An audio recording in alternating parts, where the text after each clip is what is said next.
Hello lovelies, it is time for our crystal grid. So you're gonna wanna grab your kit. You're gonna need several items out of your kit.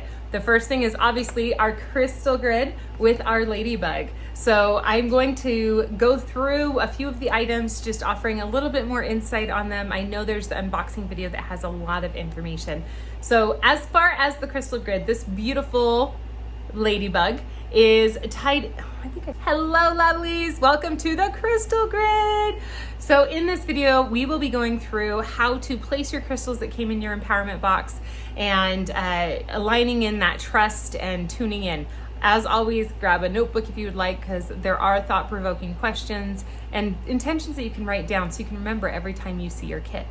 So first we're going to talk about your beautiful hand-painted art of the ladybug. And this is the golden ladybug as opposed to the red ladybug, which is really interesting because I got out my red paints and she went golden. And then it turns out it matched everything else in the kit. So it wasn't fully intentional.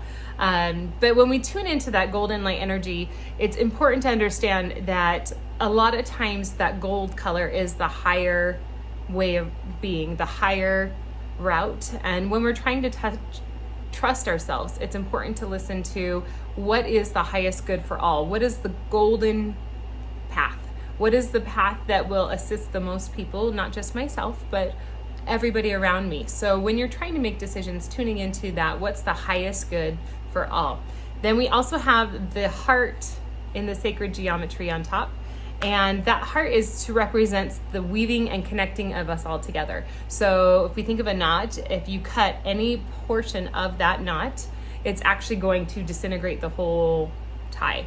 And so remembering that each of us, if we want to be trusted, if we want to be able to trust, we have to start by doing our part and honoring ourselves in fullest alignment. And one of the things I love about the symbolism of the ladybug, there's many, many, many, and it's been known as a symbol of good luck pretty much all over the world. But one of the things that I love the most, especially when we're looking at trust, is that the ladybug will actually lay her eggs amongst other bugs. So she will find the most infested branch of aphids and she will lay her eggs. And the reason she does that is because it allows her babies to have all that they need provided for them right there. So talk about trust. Like, here's my eggs, bye. And I just figure you'll find your way, and they do. And so they are a sign of really good luck because they do bring good fortune. They help to reduce the negativity. And so that's our grid, and I love it. There's so much symbolism in the ladybug. Also, I did her with the emerging wings because she has to still trust that she can fly, right? She doesn't just fly all the time, and most people don't even see her fly until they land. And so that's where we wanted her opening up and being in flight. One of the really fun facts about the ladybug is that some cultures believe that if you find a ladybug with the 7 dots, it's extra symbolic and extra special and amplifies the luck and the trust. And a lot of times luck and trust are the same thing, right? Luck favors the prepared, and trust plus action is luck sometimes. So the 7 dots on here are very specific. That is the number of high alignment. And so a lot of times when I'm needing extra help and support, I'll pull into the 7 stones, 7 people. 7s are really, really powerful. It's not just a luck number, it's that way for a reason. Next, you're gonna want your bloodstone. Bloodstone helps us a lot with strength on those really dark days and those really hard times when perhaps our trust isn't as strong as it could be. This one is one that you can use in your crystal grid, or you can keep it with you. If you feel like you're worrying excessively, I would definitely keep it with you because you can rub it and help to activate some of that warrior essence that comes in it. Remember, bloodstone used to be taken by warriors into battle. So it's holding on to that strength, that stability, the grounding force, but also operating out of the heart because it supports the heart chakra. You can also keep it around your heart in your little lady pockets if you have them. And it's been very much known as being called the bloodstone because the legend is that when Christ was crucified, that as his blood drops fell to the earth, they became bloodstone. And so part of that is because people do feel an extra deep connection of compassion and higher consciousness connection, and even the Christ consciousness.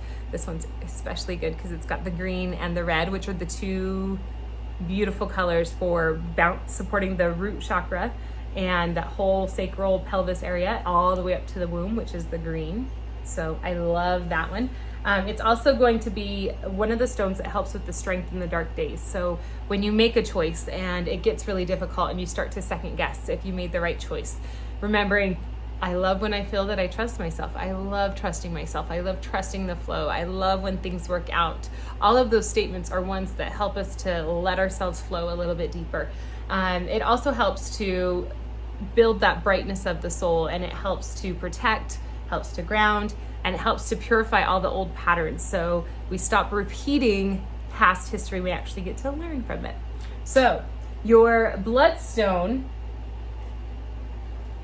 on your beautiful grid. Now remember, these grids, you can add to them if you would like. You can put it at the base of the body for support if that feels more aligned. And I think I'm gonna do that for this one because I wanna support that body, because I'm gonna do something a little bit different with the rest of my grid. So for the oil, you can take your roller ball, and if you just press really hard against the side, it'll actually pop off this top. And then you have your oil, and you can pour it right into your jar.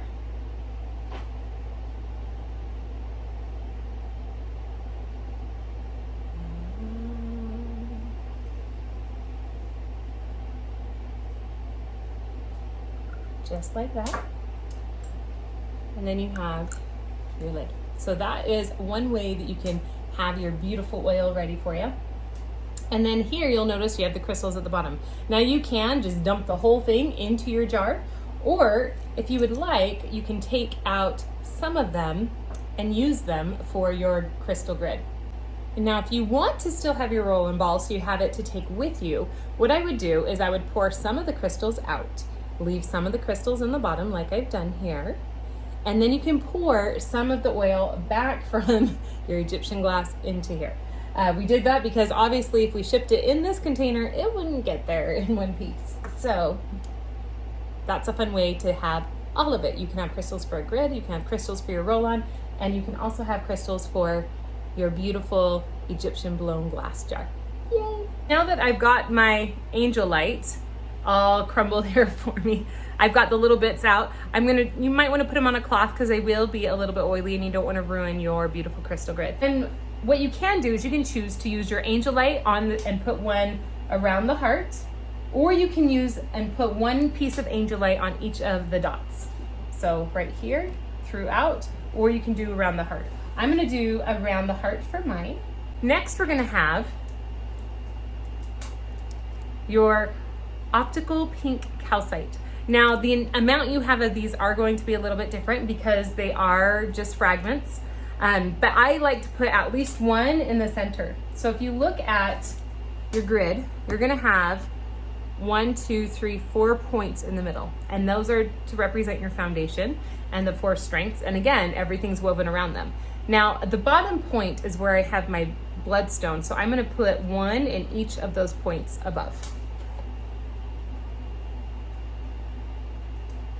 And then if you have extra, you can put them around the heart as well. You can choose to put one on each wing. This is really your intention, and that's what it's supposed to be, is infusing with your intention. If you don't want to use all of them and you just want one, that's absolutely great. The idea is to take the sacred geometry and combine it with the animal medicine and then the crystals that are activating and charging with one another. And this will help to amplify all the crystals to help support you better, but it also helps to remind you of your intentions each time.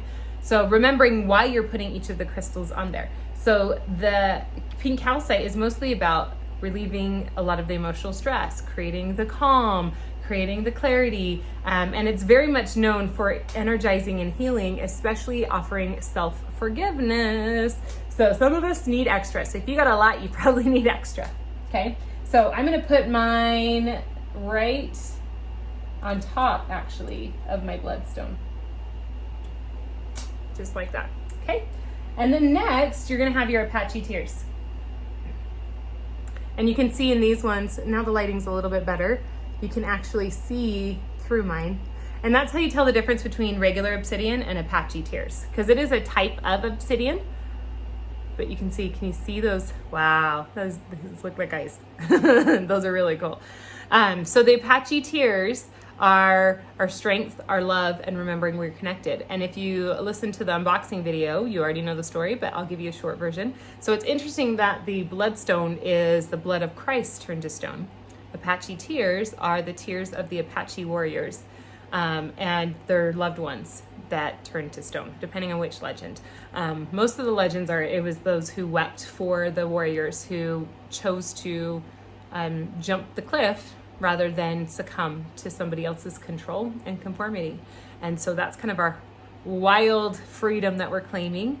And then those who love us and support us, even when we do take that wild freedom, because there is sometimes a sense of loss that comes. And sometimes that's why we question trusting ourselves, is because we feel that pain or we see other people feel pain.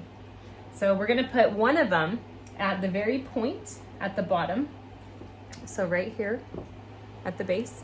And this one represents, and Apache Tears, I always have them in pairs. And this one represents healing that past. It's gonna represent that which we're moving through and what we're moving from. So support through sorrow is a huge one that the Apache Tear is for, and that protection. Whatever existed in your past, it doesn't necessarily have to be your future unless you choose it. So asking that we are protected from the darkness and have the highest light right there, that base point. The other one we are going to place at the head. Where are we going?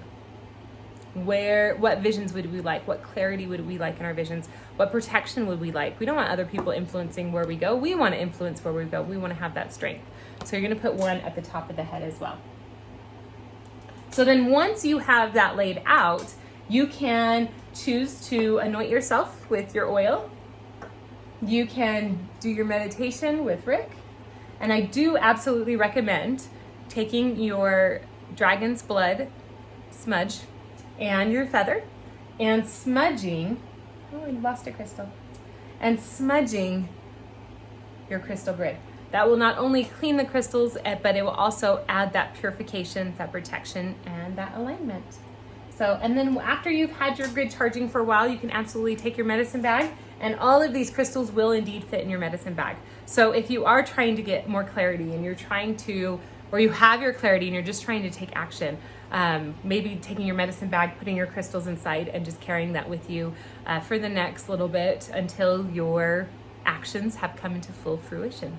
So that is how to do your crystal grid. And I'll move in so you can see just a little bit closer. There's my grid. Thank you so much for watching. Happy gridding.